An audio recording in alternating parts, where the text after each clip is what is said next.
SeaTag Studios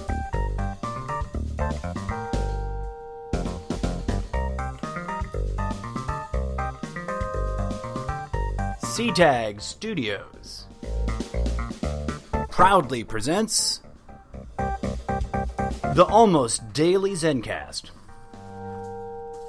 with your host, the incorrigible Mr. Zeppo.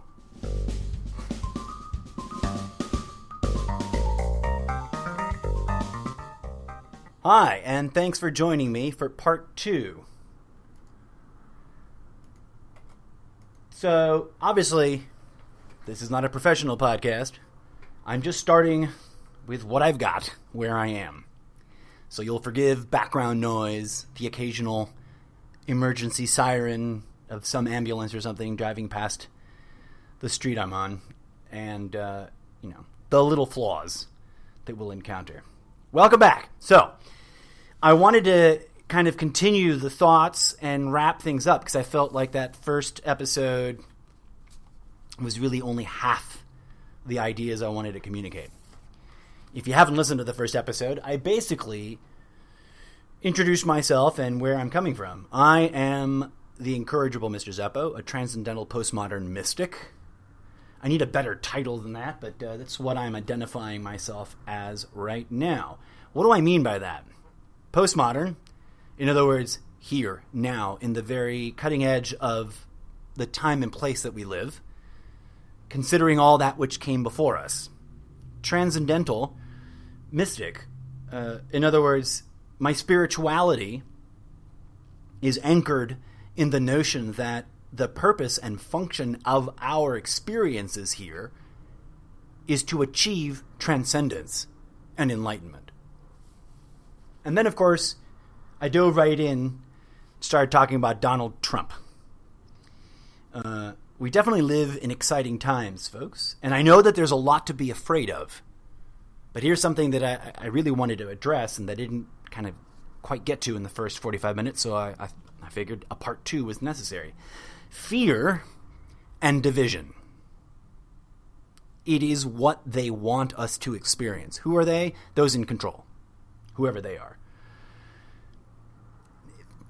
For my fans who have been following me for some time now, you might remember that during the campaign season, I advocated the notion that Trump and Clinton were in league. Now, it may have sounded that I meant to express that somehow Hillary Clinton was the puppet master and Trump was the puppet. No, they're both puppets. All politicians are puppets. They are entertainers. They are paid spokespersons, contracted by those who really have the power and the control and the resources to oppress us. And they're there to sort of give us the illusion of involvement, of representation, and of control over our society. But there's a larger thing going on because I didn't want to get lost in the minutia of the mundane. Okay? Politics is politics. And everybody can argue the merits and the flaws. But I'm approaching this from a larger perspective. So, Trump as a spiritual symbol. Crazy, right? Sure. But let's take a deeper look at that. Why would the thing that we call God, and this is an age-old question, right? Why would the thing that we call God allow evil people to do evil things in our world? Why? I think Marcus Aurelius had some very interesting things to say about this, but I can't quite remember the phrasing. So go dig up Marcus Aurelius and his God quote. But I would like to propose a thesis that helps kind of make sense of all of it. First of all, we have to address the ideological construct of God. What is God? God is many, many things. And of course, different people have different understandings or comprehensions or interpretations or opinions about, how to describe God. I've said it before and I'll say it again. The difference between organized religion and direct spirituality is the middleman, the ideological construct defining God. We can either subscribe to an ideological construct that attempts to describe God, or we can engage that divinity directly.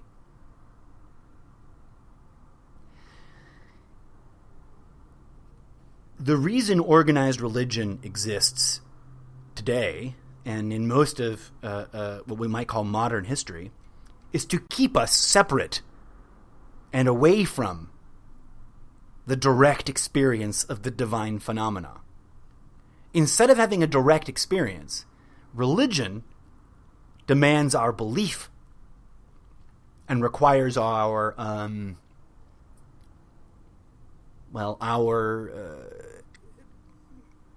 giving in to a certain prescription or a certain set of rules about how to live. It requires our obedience. I'm not trying to offend people that are religious. I'm trying to point out what the function of religion is so that people can decide for themselves whether or not they want to continue to participate in it. Belief is a powerful thing. It's one of the oldest kinds of magic. And that might throw people off. Magic? What the hell is he talking about now, magic? There is magic in the world. We've just been lied to and told that there isn't.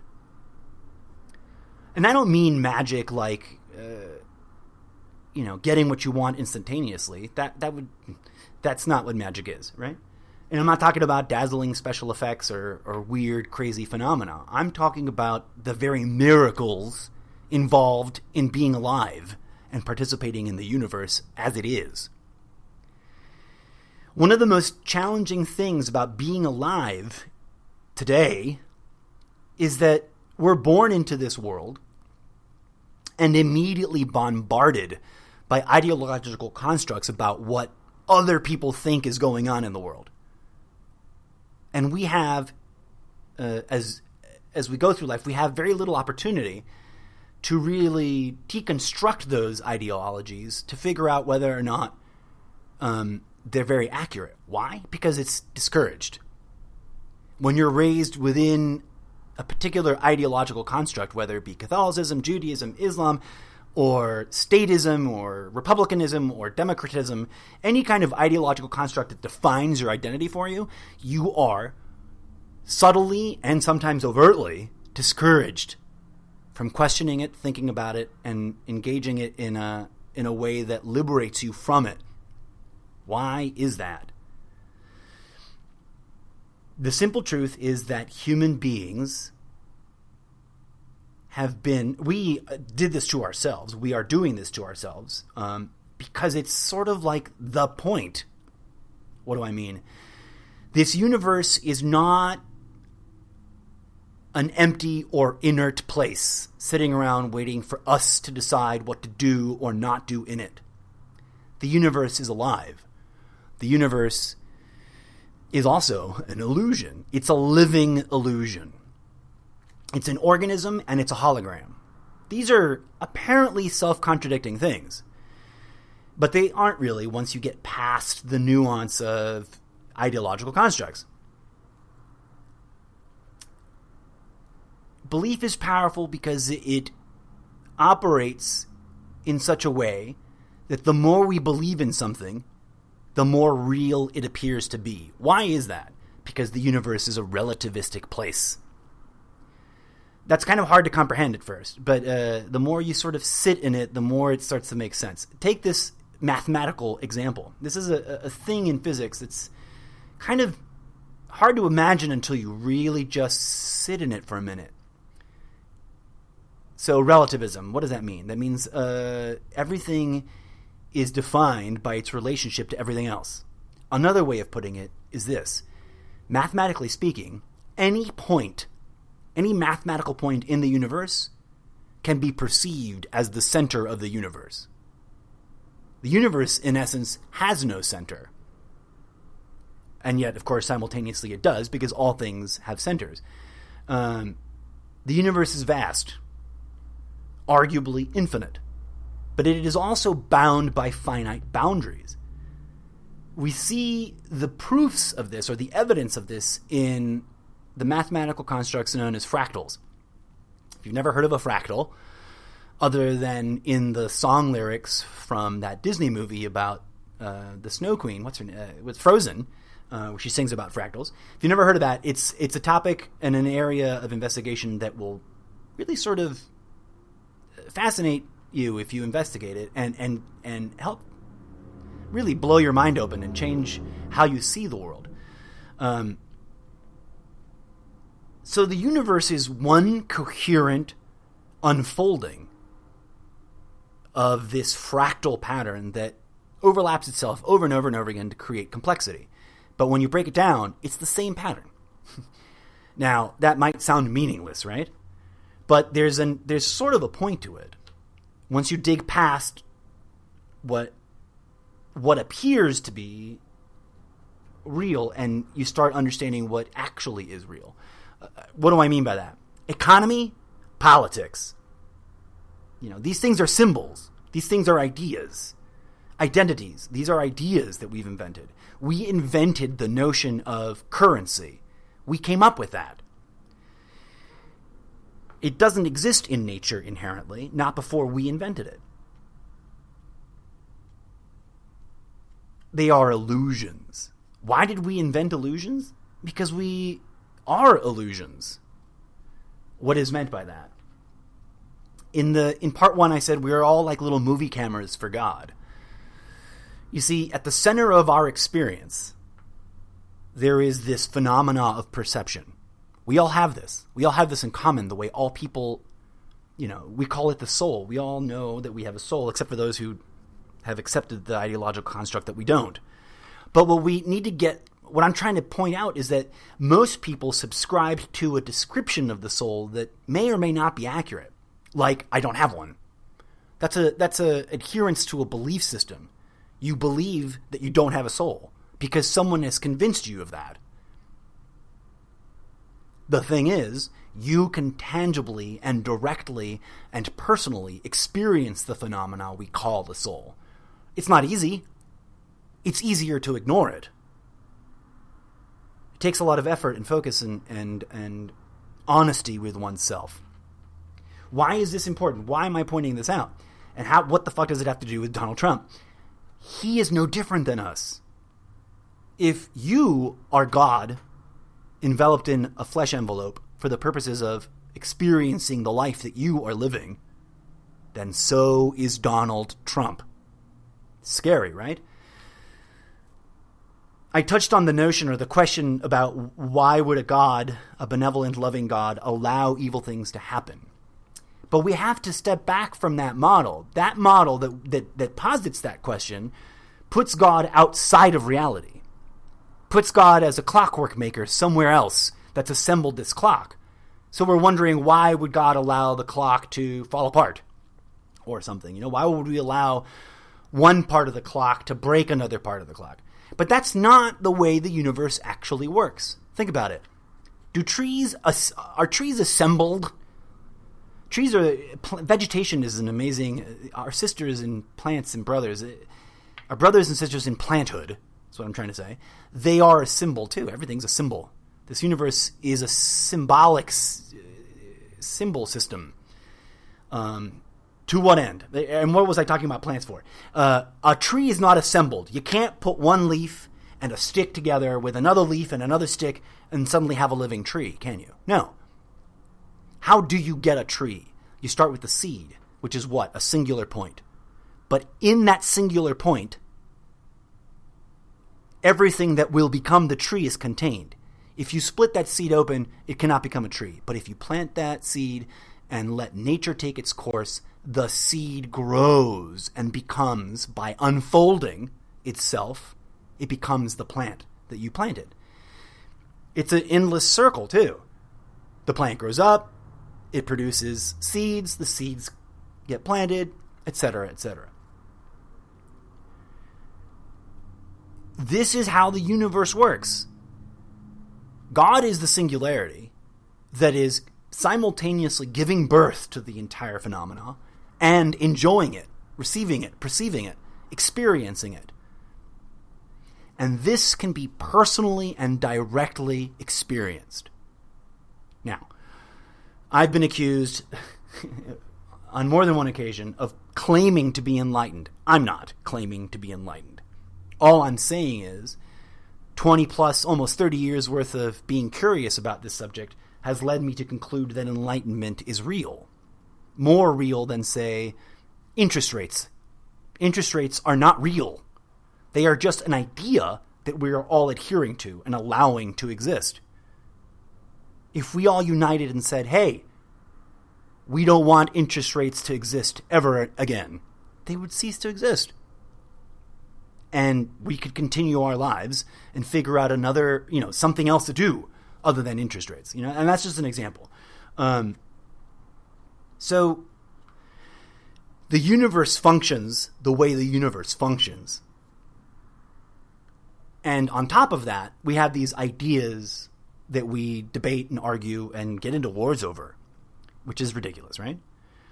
God requires nothing more from us than that we live our lives and choose between ego and ascension. That's sort of where I left things off.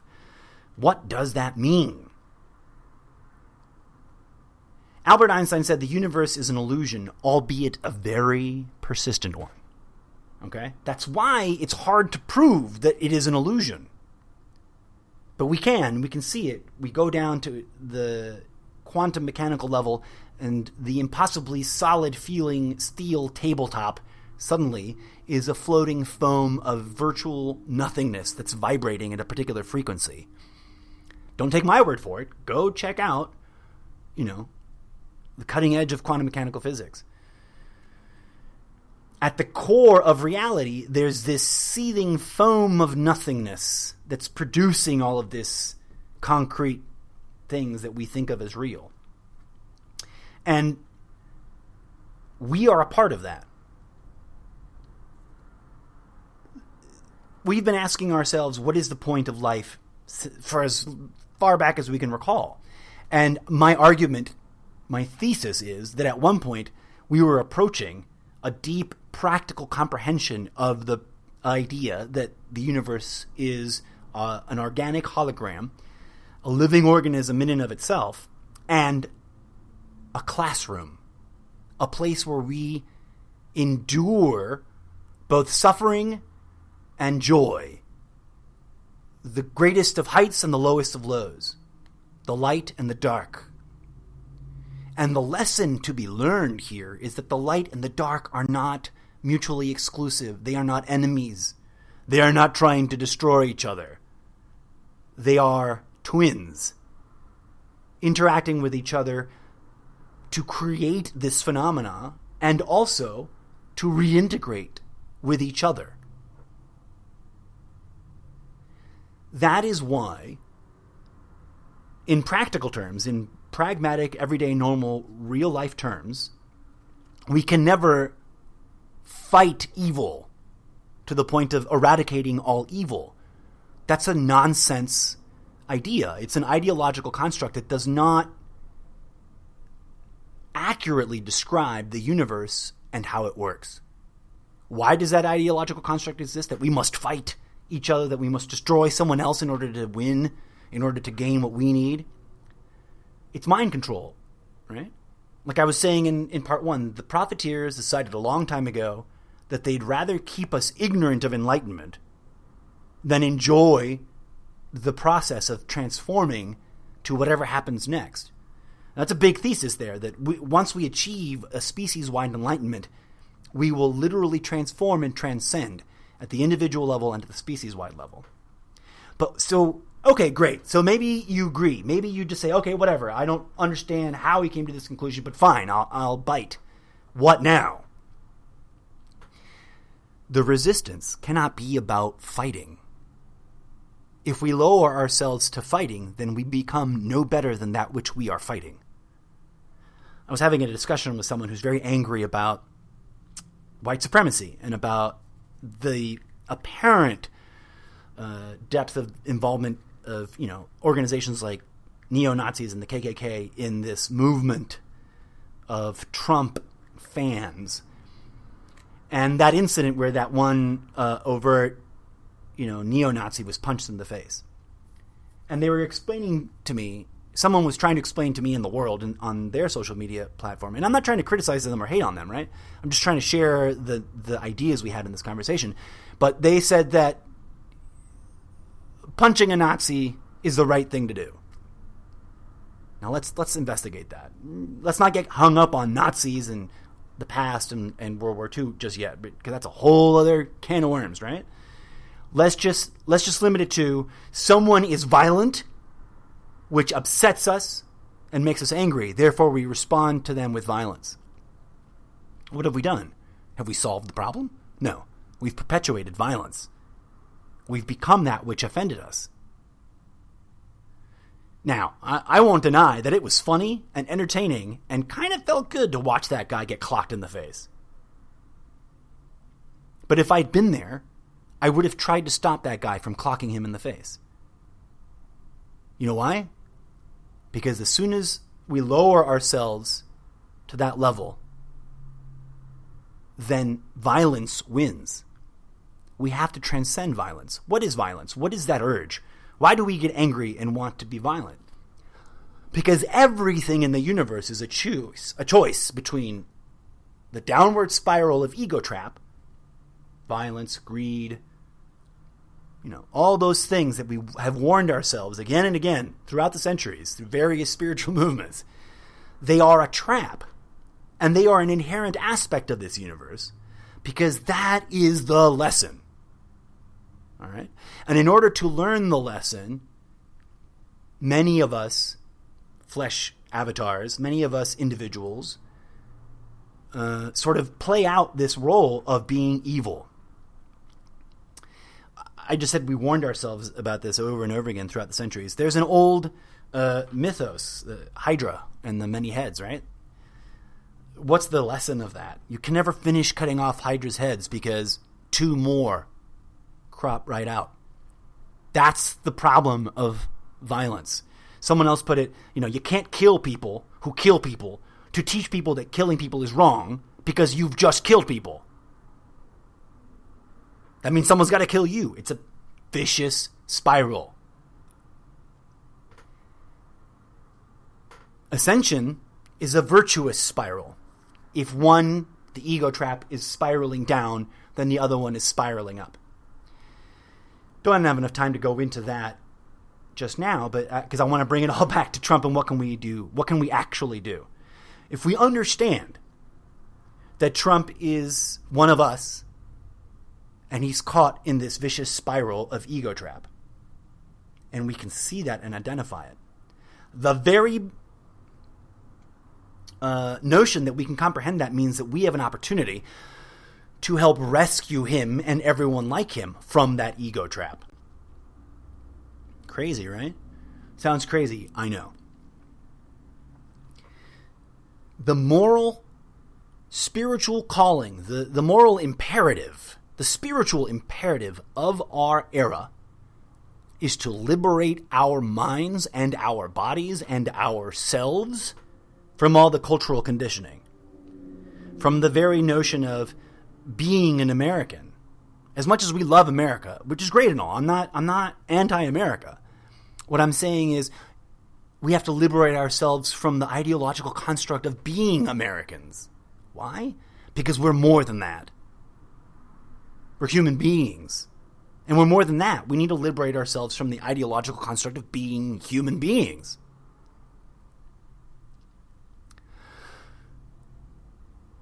To heal the world, we must heal ourselves and each other. Fighting each other does not achieve that, does it? No, it doesn't. This moment in time is an opportunity to break free from the status quo, to stop just following along, and to abdicate the things that we cling to, these ideas that control us, in order to perceive ourselves clearly. What do I mean by that? Perception is at the center of all of this. Not just at the mundane level, but of course, even at the pragmatic, mundane, non-spiritual level, perception is very much at the core of what's going on in this country right now.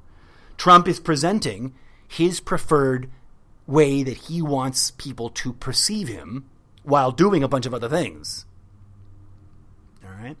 Now, we can get caught up in arguing about each individual way that we're perceiving him and what he's doing, or we can transcend that division by healing ourselves and healing each other. I recently saw a really powerful meme. I wish I had written it, but I didn't. But I shared it, and it was someone's suggestion that instead of going to protests and shouting and screaming and being aggressive and I know that all feels good, but let's go to protests and meditate. Let's go to protests and sit in silence, the silence of deep presence, the silence of being really there, the silence of broadcasting love instead of broadcasting confrontational, conflict. Trump is the president, right? And in practical terms, we've got to cope with that. Now, in spiritual terms, we can understand that Trump is one of us, and we are part of him. He symbolizes everything about our society that we're either turning a blind eye to or mindlessly supporting, or standing around the sidelines complaining about. We, as a people, must unify. We must transcend all the divisions. We must transcend all the boundaries. We must abdicate all these ideologies. I keep saying that over and over again because I don't know any other way to say it. We have to meditate. Now, that gets dismissed right away by many people as doing nothing, as being a waste of time. Ironically, most of those people who engage in that argument against meditation have never really meditated. As I said before, I'm not claiming to be enlightened. I'm not an ascended master. I don't think I am. I haven't activated my Merkaba. For those of you who know what that is, I'm not zipping around in a shiny, glowing orb of spinning pyramids. But I have experienced enough to know that that's what's available to us if we choose to pursue that. Instead of pursuing the mundane, normal sort of activities we've given ourselves to do here in this plane, our moral calling is the transcendence of this particular lesson plan. There are more lessons to be learned. According to the research I've done and the mystics whose wisdom I've tried to comprehend, this is like kindergarten that we're in. We are trapped in kindergarten, and we're learning the most fundamental lesson: ego or enlightenment. Enlightenment is not an end goal, it's a process. And there's other parts of the process we have to move forward in order to become more and more enlightened or closer to returning to source.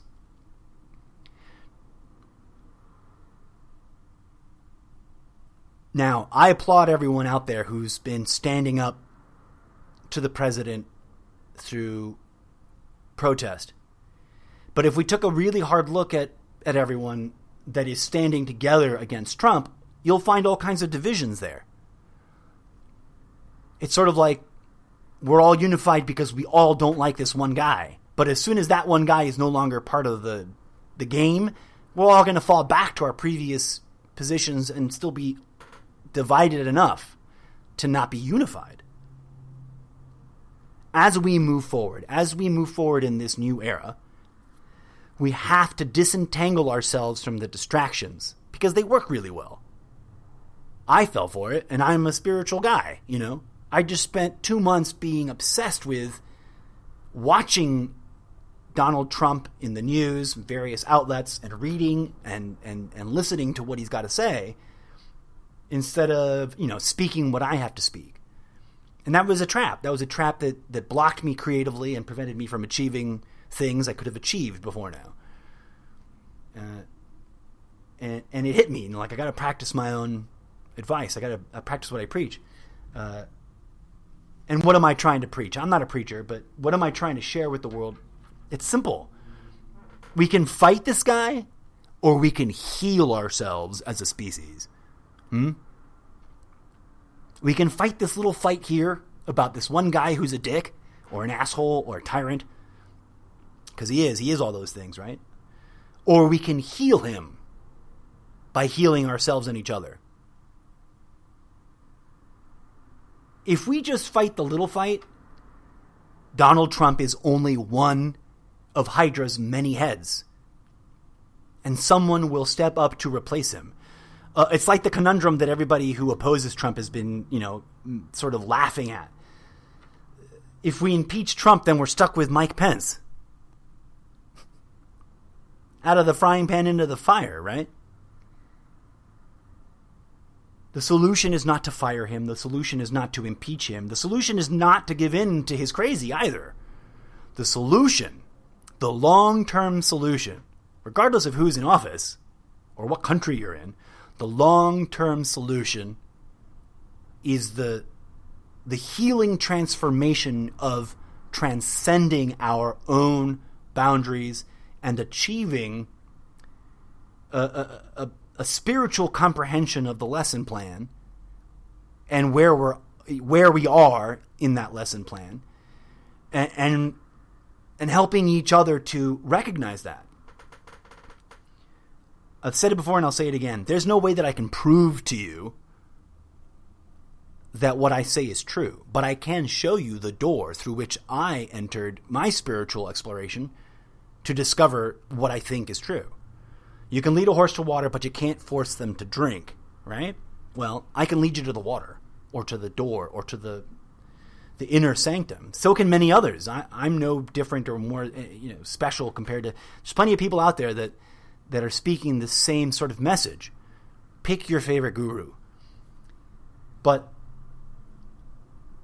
I think the important thing to round out in, as my time is running out again, is that as a people, as a nation, as a community, we must stand together.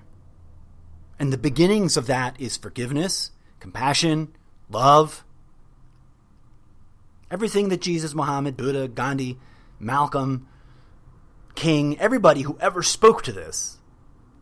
Why are there so many people from so many cultures who've spoken the same words? It's because there's something to it. And the universe is on our side. People who have a very... it's easy, and I understand this. Some people have a very dim view of our possible future. Some people are ready to just give up and let the species wipe itself out. But the universe is not evil. God is not evil. Even evil is not evil, because evil is just a tool inside the illusion to teach ourselves the lesson of love and compassion and forgiveness. As individuals, as avatars in this hologram, we can change the world by comprehending how to forgive, how to love, how to be compassionate, and it begins with ourselves. I'm not saying anything new. I don't even think this is controversial. I get called crazy all the time. Why?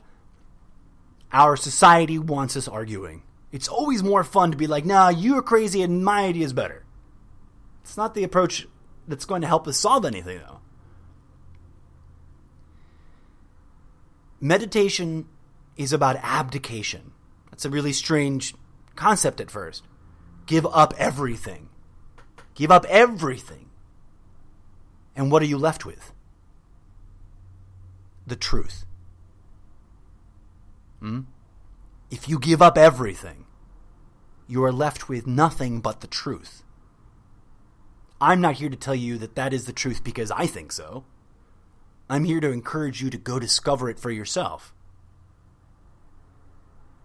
Someone once said, I am not my thoughts. I am not my body. I am not the voice inside my head.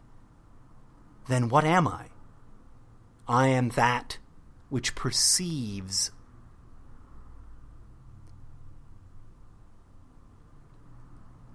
In order to perceive ourselves clearly, we must get rid of all the filters, all the blockages, all the things in our way, all the ideological constructs.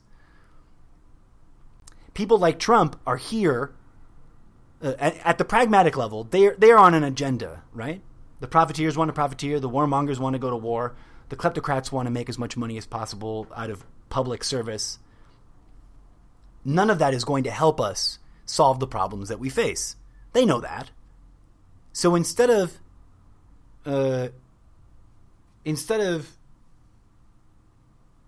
addressing any of these issues, they're going to, play games and use neuro-linguistic programming and propaganda and brainwashing techniques to keep us divided. I'm going around in circles. I just think it's fundamentally important that everyone out there who understands this and is nodding their head and going, yeah, I get it. I'm inviting you to join the chorus of voices in saying it. Speaking is a kind of magic. There's that meme, be careful what you say to yourself, because that is your self-talk is an interaction with the universe.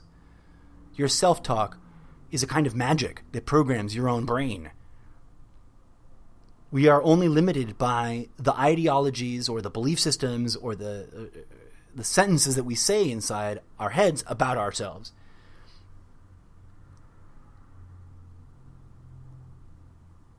I hope that this has made sense. If this didn't make any sense to you at all, please, please, please ask your questions, and I will do my best to try to explain more clearly.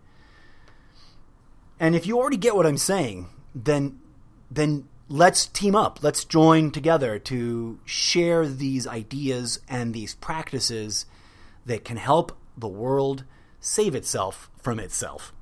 No one else is going to save us, folks. We are God.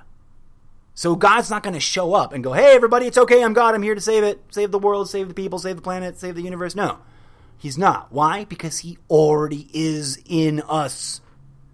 He, she, it, whatever. The divine entity has no gender. Gender is just an idea that we made up to describe our body parts. So any argument about God as a female or a male is sort of missing the point. God is everyone and all things. Yes, there are gender frequencies in the universe. Everything is frequency, right? So yeah, that stuff is there.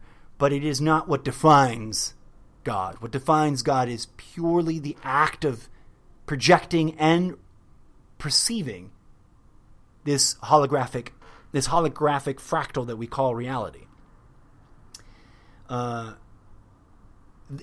those of you who are not familiar, there's a wonderful video called The Egg. There's actually many versions of it on YouTube. I collected a little playlist of it, so if you're already on my YouTube page, check it out. They do a beautiful, eloquent, and kind of interesting cinematic explanation of this short story that basically defines the universe as an incubator, an egg, and that the divine unity that we call God is actually the cosmic spirit of the entire process of that egg, and that at one point that consciousness will be born out of this egg into some other place that we can't even begin to comprehend. And in that place, something else besides warmongering, profiteering, pain, and suffering is going on. That's why we're experiencing all those things here, to get them out of our system and to learn the lessons from them and move on to do something else in that other dimension. Any attempt to describe that other dimension kind of fails because language is bound by the limits of this dimension. More on that in future episodes, I'm sure. I just want to finish by saying that this year, this era we're in, this presidential cycle that we're about to live through is an opportunity. Every moment is an opportunity. But we sort of reached this plateau of obviousness. And now is the time to, if you're already meditating, meditate harder. If you're not meditating, get started. If you don't know where to start, ask someone. And, if you know how or what to do in terms of guiding others to meditate, offer it up. Share what you know about meditation with others. Come join me on this crazy podcast show and talk about it. Because the more we meditate, and the more we get others to sit down and meditate, the more cumulative power all of that meditation will generate. All right, I've been rambling. Forgive me for, producing an unscripted, rambly podcast, but it's what I'm called to do. This is my calling, folks. Help me make it my day job. Help me make it my day job. How can you help? Share it with those you think might appreciate it. And if you have disposable income at your disposal, hit me up on patreon.com and subscribe. Or, drop a one-time donation via PayPal. Interested in that? Inbox me at theincorrigiblemrzeppo@gmail.com. The email should be on my profile here on Sprecher. Or you can find me on YouTube, contact me there, or you can find me on Facebook, Instagram, or Twitter. Well, I feel like I've rambled enough about all this. I want to thank you for listening, and I want to encourage your questions, comments, criticisms.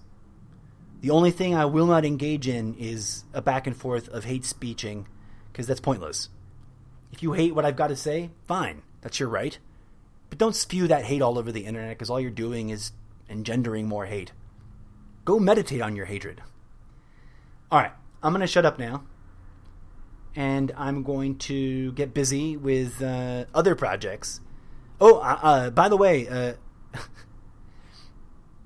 I mentioned this in part 1, but I'm genuinely looking for a co-host and other participants to sit around this table and talk with me. So it's not just me rambling about my opinion, but rather it's a dialogue that we can all share different points of view about these concepts. All right. May peace, love, and grooviness be with you all. Until next time, this has been your host, the incorrigible Mr. Zeppo.